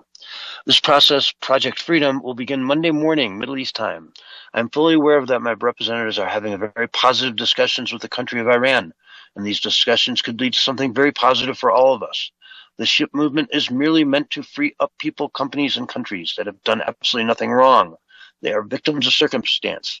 This is a humanitarian gesture on behalf of the United States, Middle Eastern countries, but in particular, the country of Iran. Many of these ships are running low on food and everything else necessary for large-scale crews to stay on board in a healthy and sanitary manner. I think it would be a long way in showing goodwill on behalf of all those that have been fighting for strenuously over the last number of months. If in any way this humanitarian process is interfered with, that interference will unfortunately have to be dealt with forcefully. Thank you for your attention to this matter. Wow, long one. But yeah, he's basically warning them, look, these people have nothing to do with it, let them through. And I heard, a little bit of a threat there at the end. This is just something he's dubbed Operation Freedom, but at the time, it's just really him saying to Iran, let them through. Otherwise, we're going to have an issue. So anyway, big announcement from Trump just came out in the last few hours. What say you, Doc? Hopefully that can start happening. Like I said, I think that ultimately at the end of the day, the destruction of the whole OPEC thing is a great thing in the long term, but I just want this to be over. Like I want it to be done so we can get about moving our ships out of there, get them out of harm's way and all that stuff. Like, so if this holds, it holds, great, and we can get it done in a month. We can get a deal hammered out and get this thing in the past. I'll be happy. Yep. So let's see here. Let me move on a little bit. Legal scholar John Yu is saying basically Minnesota officials could end up in prison. Here's what he had to say. Sorry, it wants me to open it on X. I thought I could play it where it was. And this is Fox News, by the way. people do want accountability, not just for the fraudsters, but some of the state actors. Is there a way to hold state actors accountable? Haley, I was shocked when I saw that language you put up on the screen. As you know, I worked at the Justice Department after 9/11, and one of the things we wanted to do was crack down on money laundering, on support for these foreign terrorist groups. These people are in a lot of trouble. This is not just overpayments. This is not just, as we're talking about the other day, criminal fraud. Now that you're seeing the money end up in the hands of foreign terrorist organizations, the Justice Department's Counterterrorism and National Security Division should now get involved and see whether any of these state officers knew or were abetting these money transfers. Because if they did, they are giving material support to terrorists, and they could go to jail for a very long time. Wait, so elected representatives or those who work in government could, in fact, be held accountable. There's not any sort of immunity that would stop this. Of course not. Remember, there was the case of the state judge up, I think in Wisconsin, who tried to hide an illegal alien from federal officers. That was obstruction of justice. This is worse. This is not just state officers who are impeding federal investigators. These are state officers who might have tried to cover up money transfers that were going to foreign terrorist groups.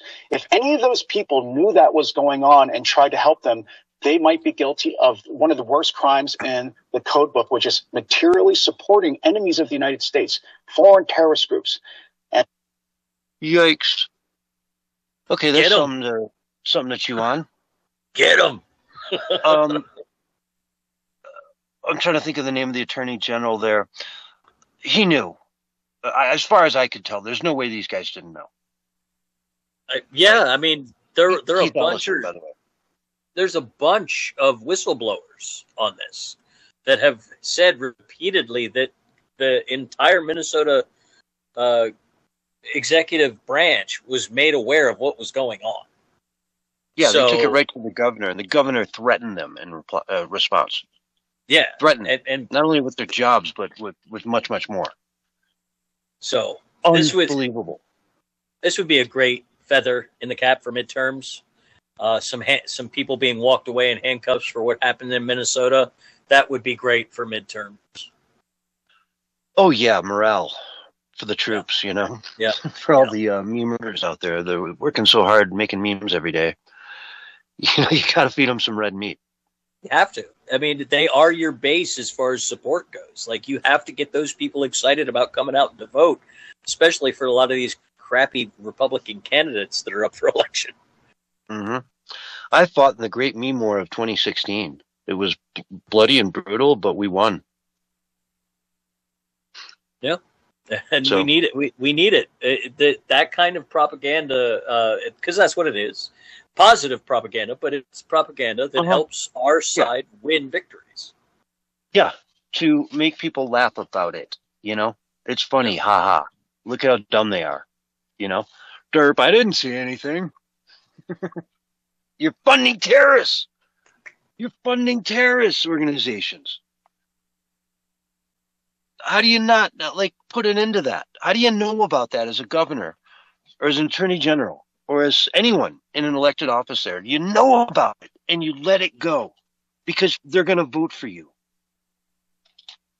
Wow.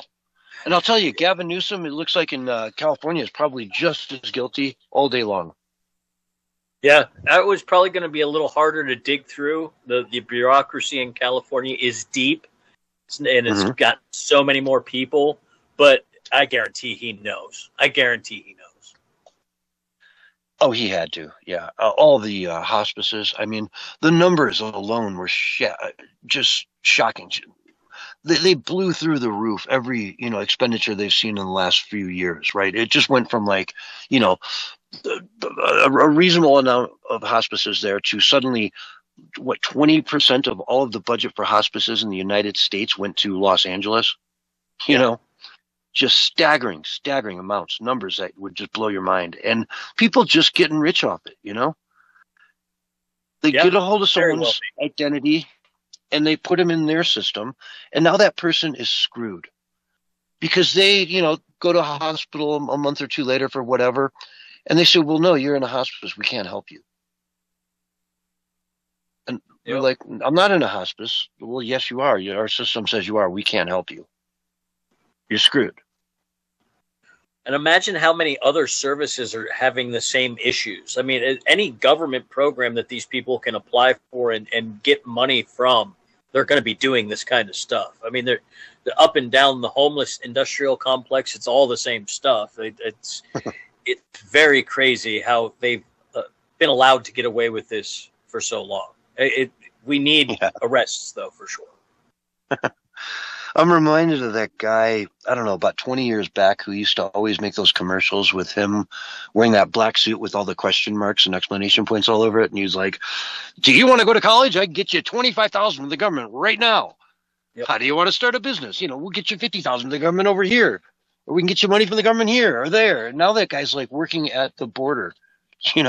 He's like down at the border when people come over illegally. He's like, here, come here. Let's get you some government money. Yep. It's exactly what it is.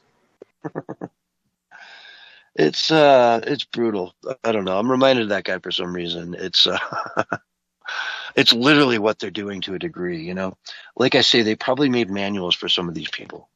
There were people in, let's say, Ilhan Omar's office that says, hey, let's get this whole thing rolling. We've got this scam for you. Right? You guys support her. She's going to put in legislation that increases the amount of money to, kids' lunches. What was it, $230 million or something?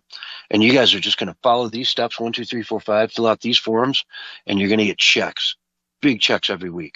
And you're going to use that to spread it around the community to some degree, not, lavishly or anything, but just give them all a little taste and make sure we're all on board, that the whole community here is in on the scam, making money so that they all just perpetually vote for you forever. It's brutal. And, for the people who don't think think that's a little bit, outside of what they're doing. No, that's actually a part of Somalian culture because of how crazy things are over in that world. It's a very hard place to live. It's very arid country, hard living place. That's ingrained in their culture. You support your clan by doing whatever you have to. And if your clan can be supported by stealing money from the government, that is perfectly acceptable. They see no problem with doing it. So one person introduces them to it. That's all it takes. It'll spread throughout the entire community, and the entire community will be doing it. Yeah, and it's it's an infidel country anyway, right? It's destined to be in the dustbin of history from their perspective, from their religious perspective. Yeah. They're not here to convert to Christianity and assimilate. They're here to expand Islam into as far and wide as they can in the United States until eventually the entire world, the entire world will be Muslim one day. Yeah, and fundamentally that is it's the base principle of Islam. Yeah. And I mean, we've talked about it before, how Christianity has sent out people, all over the world, missionaries, right? Yeah. To go and spread the gospel. And they went to Africa, they went to India, they went everywhere. Look at Japan today, Japan would not be a Christian nation without the missionaries, Yeah. Korea as well. Yeah. Yeah. So they've gone out and successfully done what they wanted to do, which is spread Christianity so everyone can be saved. Islam is no different. They look at it kind of the same way, except for it's just much more of a totalitarian system that it includes governance. It's not independent. There's no separation of church and state there. It's all one by design. Total life control. Yeah. Yeah, so, you end up with the burqas and, all the crazy laws. And if you, steal a candy bar, they cut your hand off. And, hey, man, it cuts down on crime, but at what cost? Yeah, right. There's, no women get assaulted or whistled at while they're walking down the street, but at what cost? Yeah. Would you rather get whistled at now and then and be able to wear shorts? Or would you rather wear a burqa and no one ever whistles at you? Yeah, I mean, and it goes much deeper than that, but stuff we can't really talk about otherwise. Yeah, FGM, maybe something like that. Yeah. It goes deep. Yeah. It goes deep, and it's just it's a different culture. It's not one that I would want to have anything to do with. And, I would never want to live in Saudi Arabia or in one of these countries. No, thank you. I know it's great for some people there. They really have a wonderful life, and to them, I wish them all the best. But, there's a time and place for that, and there's a time and place for Western society as well. And That's all we're trying to say is, hey, man, let's just keep it, real here. England is, like we've mentioned, it's far gone. It's 5% now, but look at what that 5% has done. When it becomes 20%, it'll be unstoppable. Yeah. Because the British people are just too wimpy. They're too weak to stand up and say, no, we're going to have dogs. If I want to walk my dog down your street, I'm damn well going to do it. And you're not going to, hurt me or my dog. Or we're going to have, problems. I think we're going to see that more and more and more. You see these people harassing women on the bus, they're going to start getting their butts handed to them by average, Joe Blow just trying to commute to work over there, Unfortunately, yeah, you will see it. Just like what we saw with the IRA making a comeback in Northern Ireland because of the immigrant situation there. Like you're going to have people take the matter into their own hands if the government doesn't help them out, for sure. Remember that 13-year-old girl with the 2 machetes? Yeah, precisely. And I think that was either Scotland or Ireland. I believe it was Scotland, but yeah. 13-year-old girl standing there with 2 machetes saying, "Get away from my sister. Leave me and my sister alone." She felt at that young age, that she had to go arm herself with 2 machetes to be able to safely walk down the streets of her own town, in her own country. It's not safe anymore. I mean, that is sort of the spunk that she put out there, that fight that she had in her heart, to do the only thing she could to prevent imminent danger, is the same thing that the people, the men of those countries are going to have to do very, very soon. It's going to happen in an ugly, ugly way if they let it keep going the way it's going. Eventually, people are going to say enough is enough, and it's just going to be a free-for-all. And you want to throw me in jail for fighting for my country? Go ahead, do it. You know what I mean? The jails will be filled with patriots that just are sick of it. And eventually, someone's going to come to office and get them all out, and they're going to take back their country. Yeah, and I'm hoping that they can avoid the total internal conflict for control. I'm hoping they can do it politically. We'll see, though. Both of us are very skeptical on whether England can actually accomplish this politically. Yeah, I mean, restore is the new reform. Reform is, now that they're getting closer and closer to power, it's just another, Tories or whatever. It doesn't matter. They're not going to be able to do any of the things that Nigel Farage has talked about doing, and even the stuff he talks about doing is pretty milquetoast. You know, restore is now sort of, hey, they realized reform wasn't going far enough, so they had to create another party that would capture those people. So they created Restore. And now they're the villains. They're treated as, neo-Nazis and Tommy Robinson and yada, yada. Yeah. And by the way, May 16th, Tommy Robinson is doing a giant rally in England. So stay tuned for that, folks. That is coming up on May 16th, and it should be huge. I bet he'll get, a few 100,000 people out. Yeah, he always does. He definitely knows how to put on a show of patriotic force. It's sad that we lost our guy who knew how to do that here. It is, but Tommy certainly is keeping the flame of the Union Jack alive.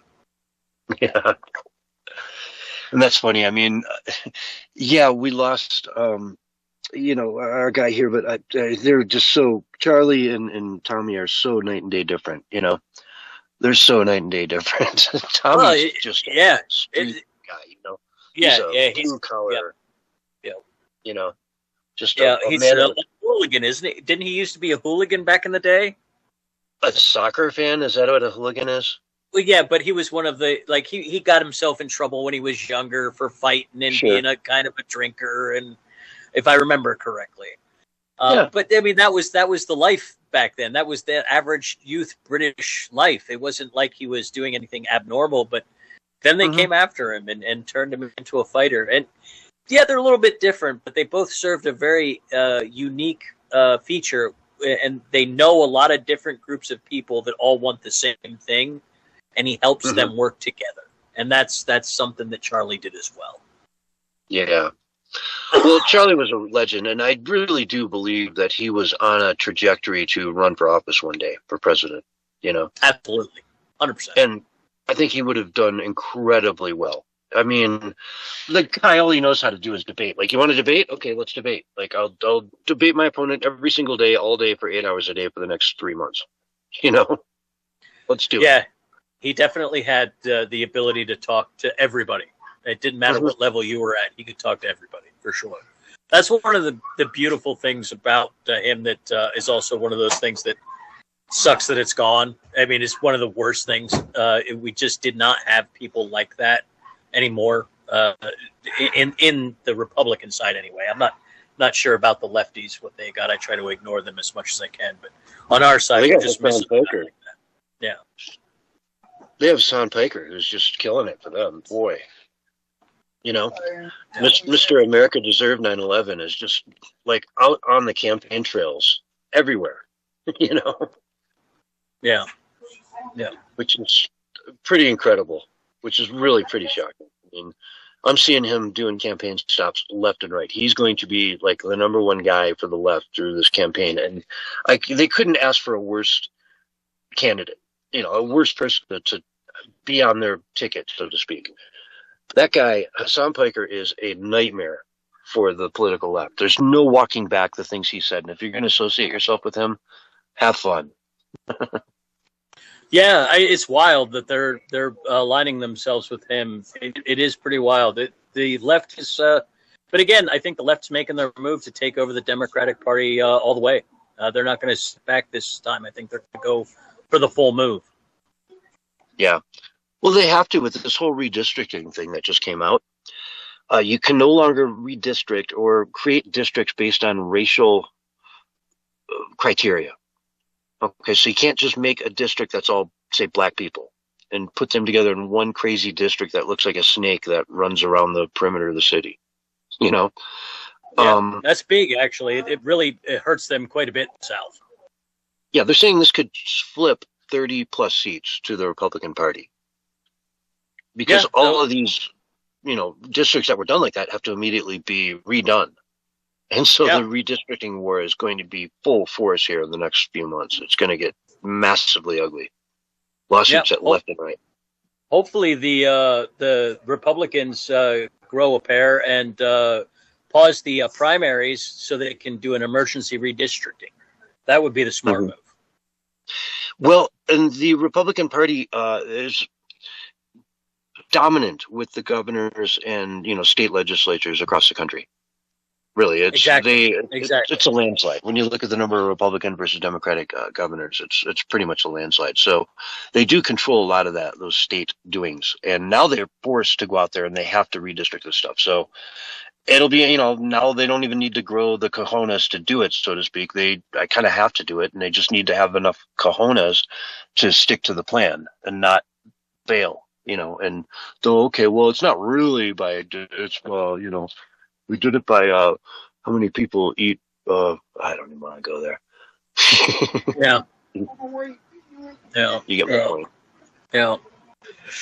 It is. It's crazy times we live in, man. It's crazy times we live in, unfortunately. Yeah. But let's see what else. One last story here. Spirit Airlines just abruptly ended all operations and declared bankruptcy. All flights are canceled. If you are traveling with Spirit Airlines and you had a round trip ticket and you're in some far flung city, you're SOL. You got to come up with the cash to pay for a new return ticket, or you ain't going home. Yeah, it's crazy. Well, it's not really unexpected. They've been having trouble for a while. It's kind of crappy that they didn't let the JetBlue merger go through, but I'm all for companies that aren't run well going out of business. I'm a libertarian. If you can't run the business, go out of business. That's what happens. It sucks for the customers, but it's probably going to be better for the airline industry in the long run. All the best employees of that company will go to other companies and raise the level of competition between those companies. Mm-hmm. You always do quote Gordon Gekko in saying that greed is good. I see that quote from you all the time. Greed is good. Greed is what's going to make this country great. Sometimes. That's why we got to chop up this airline, sell it for parts, and make money. Yeah, well, that's what's going to happen. The bank's going to get some of their money back eventually. Oh, yeah. I mean, that's the one group that never really loses the money here, does it? You know. But, hey, you want the money, you got to put up collateral, and so things go south, they get their collateral, and they walk out smelling like roses. But, you know, the guy stuck in Hawaii who can't afford a flight back home to his job on Monday is kind of screwed. Except, of course, the fact that he's in Hawaii. Well, I mean, getting stuck in Hawaii, there could be worse places. You could be stuck in Cincinnati. You could be stuck in almost anywhere other than Honolulu. I mean, Honolulu's nice. This is true. Very true. I had a layover there once, and I'm kind of walking around. I go outside, I kind of look around, and I see on the ground this little stub. It's one of those things that says "Do not remove," you know, from a blanket or a pillow.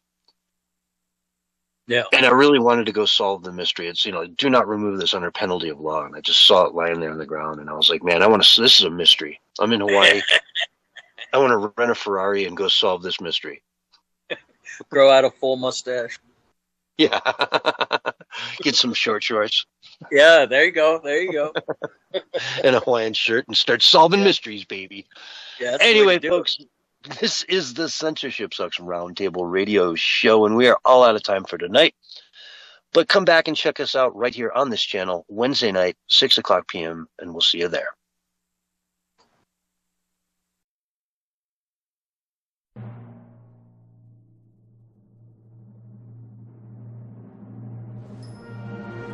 Thank you for listening to the Censorship Sucks Roundtable Radio Show. If you've missed any of tonight's show, you can find it and others in our archives. Thanks again, and you can catch us next week for another brand new show.